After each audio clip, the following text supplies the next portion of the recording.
Yo, what's up mga sadik? Tom TV is in the house again. At kung naghahanap naman kayo ng pang-international na parang Greece, Santorini ang datingan, panigurado, ito na yung hinahanap nyo. Dito lang yan sa May Tanay, Rizal. At sa ibang detalye, nood lang tayo. Let's go!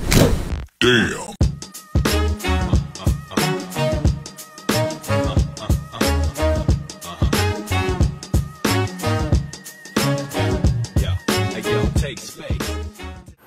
So nandito na tayo mga sadik sa Languyan at Lubluban. Ito yung pinakang entrance ng resort. At kung napapansin nyo, sa may harapan naman nito ay makikita nyo naman yung napakagandang chapel nila. At sa likod naman yun mga sadik ay nandiyan yung overlooking nila.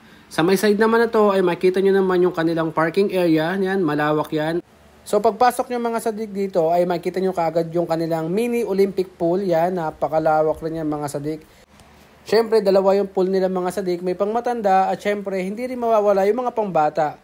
Ang entrance dito mga sadik is 250 para sa adult at 200 pesos naman para sa mga bata.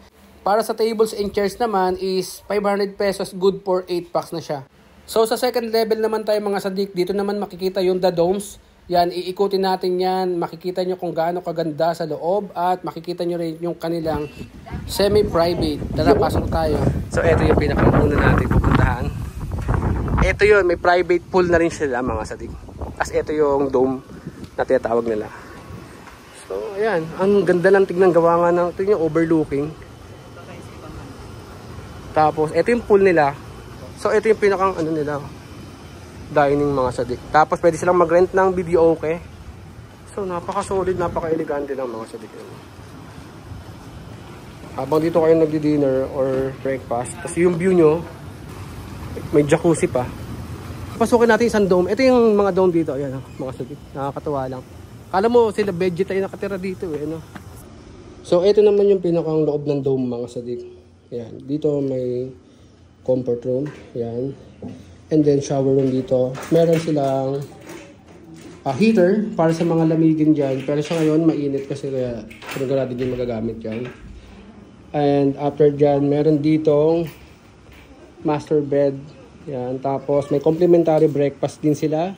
Tapos may TV, may Netflix. Kung gusto nyo manood ng Netflix, may fridge. Tapos meron kayong closet dito. And then, syempre may aircon din. Kaya malamig dito. And then, paglabas nyo naman sa veranda, ito na may kita nyo. Boom! Napakasolido. So, ito naman mga sadik yung kublihan. So, dito, na-occupy nyo yung pinakang private rooms. Pwede na kayong pumunta rito sa kublihan.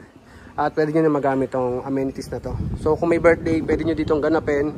Tapos, ayan. Kung marami kayo, walang problema. Tapos, tignan nyo naman yung kanilang... Sheesh! Antindi dito mga sadik, oh. Tignan nyo naman yung view. Napakasolido. Pag nasa private ka mga sadik, pwede mong puntahan lahat. Yung dome dito, tapos yung public dito sa baba. Ang lamig dito mga sadik, napakaganda. So, ito naman yung kanilang bar. Pwede kayo mag-rent ng video okay, 600 pesos. Tapos ito may bar din sila, mini bar. Yan. Tapos, syempre, may mga comfort room din. All goods in the hoods naman, mga sadik. Yan. Ito naman, event place nila, mga sadik. Yan. Kung gusto nyo dito mag-party, debut, or ganapin yung team building nyo, pwede rito. Napakalawak. At the same time, maganda pa rin yung view sa baba. At kitang-kita nyo, yung windmill dito, ayan. Diba? Solido dito mga sadik. Ang dami nyo pwedeng gawin dito mga sadik sa ano.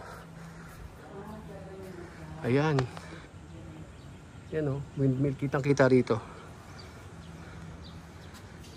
Event place, napakalawak, ayan o. Birthdays, debut, kahit ano pa yan.